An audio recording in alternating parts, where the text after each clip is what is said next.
Selamat datang channel Trading for Better Life. Hari ini ISG masih turun 0,46% ke angka 6.854. Dan di video ini saya coba menganalisa satu emiten yang ternyata masih terus diakumulasi BlackRock, walaupun dalam 1-2 minggu terakhir ini pergerakan sahamnya mulai melemah.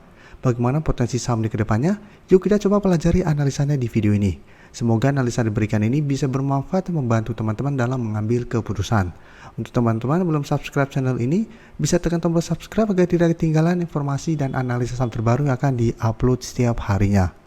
Sebelum saya mulai analisa, kita baca dulu artikel dengan judul BlackRock CS tetap berselera di saham Cepin.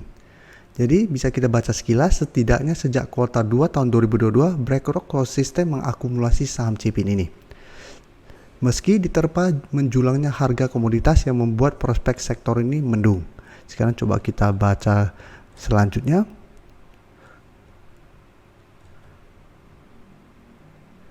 Bisa kita baca di sini. Melihat data dari Bloomberg Terminal sepanjang periode berjalan kuartal 3 tahun 2023 ini, BlackRock terpantau masih memborong 1,38 juta lembar saham Cepin. Sehingga kepemilikan bertambah dari 210,05 juta lembar menjadi 211,44 juta lembar. Sedangkan The Vanguard memang melakukan untuk melego atau menjual saham-saham yang dia punya. Oke, tapi masih ada kepemilikan sebesar 247,10 juta lembar saham bertahan hingga akhir perdagangan Selasa tanggal 1 Agustus kemarin. Ada beberapa perusahaan lain juga yang masih akumulasi, tapi yang memang paling besar itu BlackRock dan Vanguard. Sekarang kita coba lihat untuk chartnya. Bisa kita lihat secara teknikal, Cepin tadi memang kembali melemah secara tren. Sebelumnya bagus karena berhasil naik di atas kedua garis EMA. Setelah berhasil break garis EMA 50, Cepin pelan-pelan berhasil naik di atas garis EMA 150, tapi mencoba untuk break 5.500, Cepin gagal break. Setelah itu sempat turun di bawah garis EMA 50 150, tapi saat ini bisa kita lihat setelah turun di bawah garis EMA, Cepin saat ini masih bisa bertahan di atas support psikologis di harga 5.000. Jadi memang sempat turun di bawah garis EMA 50, tapi ini belum terkonfirmasi break, dan setelah itu Cepin berhasil bangkit. Tapi bisa kita lihat setelah berhasil rebound mencoba untuk naik di atas kedua garis EMA, ternyata Cepin masih kesulitan. Jadi hari Selasa sempat naik mengatas garis EMA 150, tapi tetap ini belum terkonfirmasi break. Dan hari ini kembali melemah hampir 2% ke 5.100. Jadi secara tren memang saat ini Cepin sudah mulai melemah, tapi jika kita perhatikan masih kuat berada di atas support psikologis di harga 5.000. Dan jika kita perhatikan penurunan 1% lebih hari ini sebenarnya tidak ada akumulasi maupun distribusi. Tapi asing 2 hari terakhir jika kita pantau melakukan distribusi. Dan bisa kita perhatikan di pertengahan Juli sampai akhir Juli asing masih terus masuk akumulasi saham Cepin ini.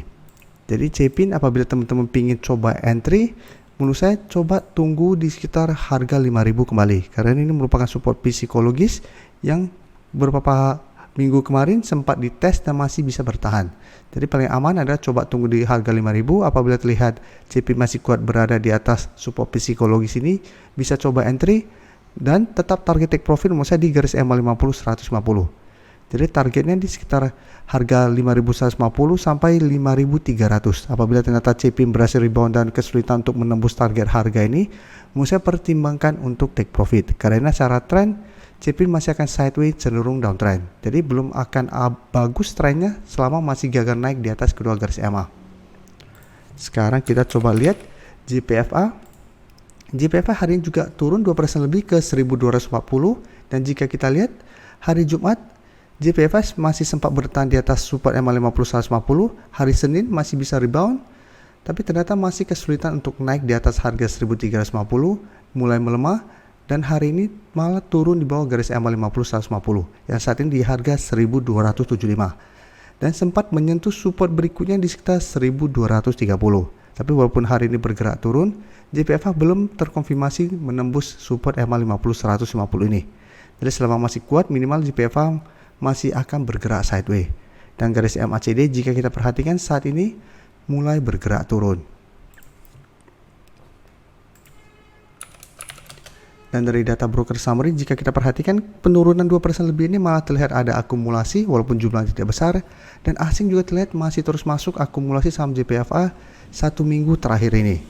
Sehingga JPFA menurut saya menarik untuk coba dipantau apabila memang berhasil rebound dari support di EMA 50-150.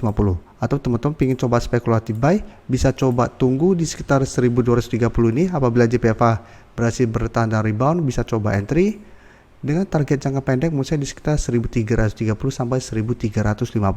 Ini apabila berhasil rebound dan masih kesulitan untuk break resisten ini, menurut saya masih tetap pertimbangkan untuk take profit. Karena secara tren memang saat ini JPFA terlihat sudah mulai melemah trennya, walaupun sampai saat ini belum terkonfirmasi break. Selanjutnya main bisa kita perhatikan secara tren juga saat ini mulai melemah. Sebelumnya berhasil naik di atas garis EMA 50-150, gagal naik melewati 490, satu malah melemah dan turun di bawah garis EMA 150. Jadi garis EMA 150 saat ini di harga 472 sudah berubah menjadi resisten, dan saat ini jika kita perhatikan main masih bisa bertahan di atas support EMA 50 di sekitar 452. Jadi walaupun hari ini naik, candlenya menurut saya masih kurang oke, jadi tetap harus waspada, masih ada potensi main malah turun menembus support ini. Dan garis MACD jika kita perhatikan saat ini juga masih bergerak turun. Dan bisa kita perhatikan di sini, kenaikan hari ini terlihat malah ada distribusi, sedangkan asing melakukan sedikit akumulasi. Jadi untuk main apabila teman-teman ingin coba spekulatif buy, menurut saya bisa coba tunggu di sekitar 450 sampai 452. Apabila 1 minggu ke depan main masih kuat berada di atas target harga ini, masih bisa coba spekulatif buy dengan target jangka pendek di 470 sampai garis EMA 150 di sekitar 472. Dan apabila main berhasil rebound dan terlihat masih kesulitan untuk naik di atas target harga ini, menurut saya pertimbangkan untuk take profit. Karena secara tren main berpotensi untuk mulai bergerak downtrend. Jadi masih ada potensi kembali turun mengetes support EMA 50 atau malah menembus support ini dan melanjutkan penurunan. Untuk teman-teman yang baru mensubscribe atau viewer baru dari channel ini, banyak yang bertanya, Pak, aplikasi yang dipakai apa sih? Bagaimana cara menentukan EMA 50 dan 150 dan sebagainya? Teman-teman bisa klik bagian playlist ini. Jadi teman-teman bisa cari channel Trading for Better Life, klik playlistnya.